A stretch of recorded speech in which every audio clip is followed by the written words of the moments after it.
আসসালামু আলাইকুম ওয়া রাহমাতুল্লাহি ওয়া বারাকাতুহু।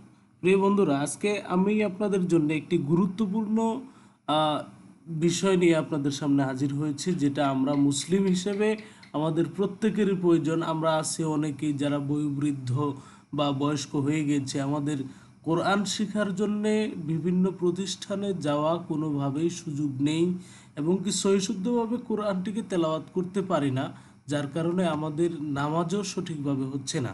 সুতরাং সেজন্যে আমি আপনাদের জন্য আয়োজন করেছি আল কোরআন এসো কোরআন শিখি, এই একটি ক্লাস। এখানে 30 থেকে 35টি ক্লাস আমি আপলোড করব। এর মধ্যেই আপনাকে পরিপূর্ণ শুদ্ধ করে, একেবারে মদ মাখরাজ সহ আপনাকে সহি এবং শুদ্ধ করে কোরআন শরীফ শিক্ষা দেওয়ার দায়িত্ব আমার হাতে। সুতরাং প্রিয় বন্ধুগণ, দেরি না করে এখনই চ্যানেলটি সাবস্ক্রাইব করুন, আর আপনার মতো যারা কোরআন শিখতে আগ্রহী তাদের কাছে ভিডিওটি দ্রুত শেয়ার করে দিন। চলুন শুরু করা যাক আজকের ক্লাস। আজকে আমরা কি নিয়ে আলোচনা করব? আজকে ক্লাস একে আমরা আলোচনা করব আরবি হরফের যে পরিচয়। এই আরবি হরফের পরিচয় নিয়ে আজকের ক্লাসে আমরা আলোচনা করব ইনশাআল্লাহ। আজকের ক্লাসে আমরা আরবি হরফের পরিচয় নিয়ে আলোচনা করব, আরবি হরফগুলো চিনে নেব। দেখেন, এখানে আরবি হরফ 29টি হরফ আমরা সুবিন্যস্তভাবে এখানে সাজিয়েছি। এই 29টি হরফকে আরবি কায়দার মতো সুবিন্যস্তভাবে এখানে সাজিয়েছি। সুতরাং এইখানে এই ক্লাসটি আপনাদের জন্য গুরুত্বপূর্ণ। দেখেন, এই যে কলমের মতো এই লম্বা দাগ, এটাকে আমরা বলবো আলিফ। আলিফ আলিফ যেটা একেবারে আরবি হরফের প্রথম একটি অক্ষর, আমরা অনেকেই জানি, কিন্তু এটার উচ্চারণ একেবারে স্বাভাবিক, আলিফ। ঠিক আছে। এরপরে এই যে বা, দ্বিতীয় অক্ষরটা হচ্ছে বা, নিচে একটি মাত্র নুক্তা আছে। আপনি এখন কোরআন শরীফ অথবা আপনি যেটাই ধরেন না কেন, যে আরবি বই ধরেন না কেন, যদি নিচে কোনো দাগ অথবা কোনো কিছুর একটি নুক্তা থাকে, সেটা বা হিসেবে কল্পনা করা হবে, সেটাই বা। ঠিক আছে। এটার উচ্চারণ এবং মাখরাজ নিয়ে আমরা পরে আলোচনা করব। এখানে দেখেন, এই যে তা, থা, একেবারে জিহ্বার আগাল সামনের দুই দাঁতের সাথে লাগিয়ে থা, তা উচ্চারিত হবে। ঠিক আছে। সামনের দুই দাঁতের মাড়ির সাথে লাগিয়ে তা উচ্চারিত হবে। এখানে দুইটি নুক্তা আছে। এই নুক্তাটা আপনার যেখানেই থাকুক সেটা হচ্ছে তা। ওকে। এরপরে দেখেন, এই যে তৃতীয় যে হরফ সেটি হচ্ছে থা। সামনের জিহ্বার আগাল দুই দাঁতের আগার সাথে লাগিয়ে একেবারে থা। ঠিক আছে। এই থা আপনাকে উচ্চারণ করতে হবে।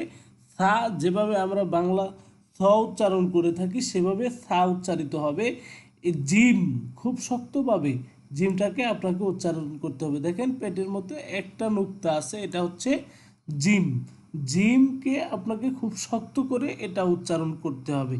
এখন দেখেন, হা জিমের মতোই দেখতে, কিন্তু মাঝখানে কোনো নুক্তা নেই। জিমের মতোই দেখতে, কিন্তু মাঝখানে কোনো নুক্তা নেই। সেটাকে আমরা গলা থেকে একবারে বলবো হা। ঠিক আছে। খ, খ, এই যে এখানে যে জিমের মতোই দেখতে, হায়ের মতোই দেখতে, কিন্তু উপরে একটা কি আছে, নুক্তা আছে, সেটা কিন্তু খ। একেবারে কণ্ঠনালীর একটু আগে থেকে উচ্চারিত হবে, খ। এরপরে দাল, দাল সামনের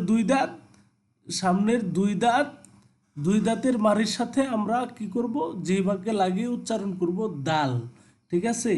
এরপরে রাল, রাল এটা উচ্চারিত হবে ওই সায়ের মতো, সা যেভাবে উচ্চারিত হয়েছে সামনের দুই দাঁতের সাথে লাগিয়ে জিহ্বার আগাল সেটা সেভাবে রাল।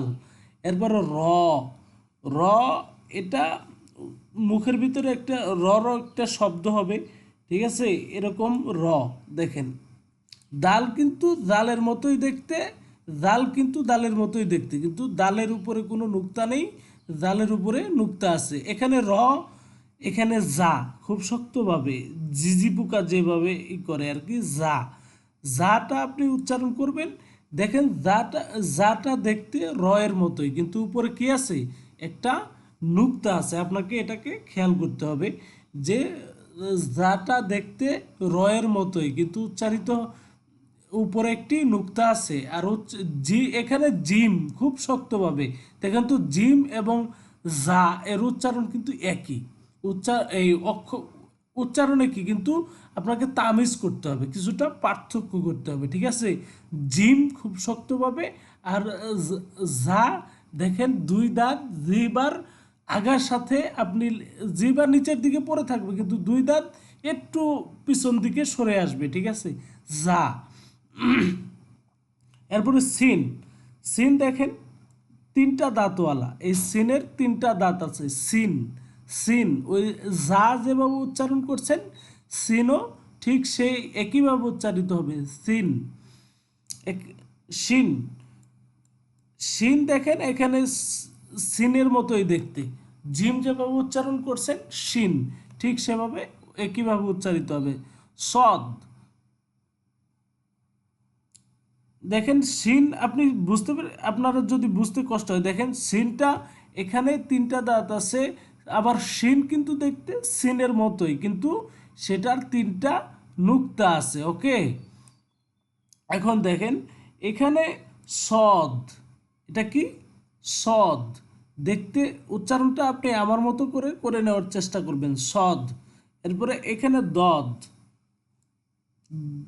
দদ এটা দেখেন সদের মতোই কিন্তু উপরে কি আছে, একটি নুক্তা আছে, ওকে। দেখেন এবার ত, ত একেবারে উচ্চারণ দেখেন কত সুন্দর, আলিফ, আলিফের মাথাটা আর তর মাথাটা প্রায় একই রকম, ঠিক আছে। এটা নিয়ে আমরা পরবর্তী তামিজ কিভাবে করতে হয়, এখানে তা, ত, তা, ত উচ্চারণ একই কিন্তু তায়ের সাথে তয়ের একটা তামিজ তথা পার্থক্য আপনাকে করতে হবে। এখানে জ, জ এটাও ওই তয়ের মতোই দেখতে কিন্তু উপরে কি আছে, একটি নুক্তা আছে, তাহলে তয়ের মতো দেখা যায় কিন্তু উপরে নুক্তা নেই, সেটা কি ত, কিন্তু তয়ের মতো দেখা যায় উপরে নুক্তা আছে, সেটা কি জ, ঠিক আছে। এখন দেখেন আইন, আইন, আলিফ আইন, হামজা, আলিফ আইন। এখান দেখেন আলিফ স্বাভাবিকভাবে উচ্চারিত হয়েছে কিন্তু আইনটা একেবারে গলা থেকে উচ্চারিত হবে, আইন, ঠিক আছে। দেখেন এখানে গইন, গইনটাও কিন্তু আইনের মতোই দেখতে কিন্তু উপরে কি আছে, একটা নুক্তা আছে, আইনের মতোই দেখতে কিন্তু উপরে নুক্তা থাকলে সেটা কি হবে, গইন হবে। ফা, ফা উপরের দুই দাঁত নিচের ঠোঁটের সাথে লাগিয়ে ফা উচ্চারিত হবে, ওকে। ফা। এখানে দেখেন কফ, কফ গলা থেকে ওই যে যেভাবে আমরা হা উচ্চারণ করেছি, যেভাবে আইন উচ্চারণ করেছি ঠিক সেভাবে উচ্চারিত হবে কফ, ঠিক আছে।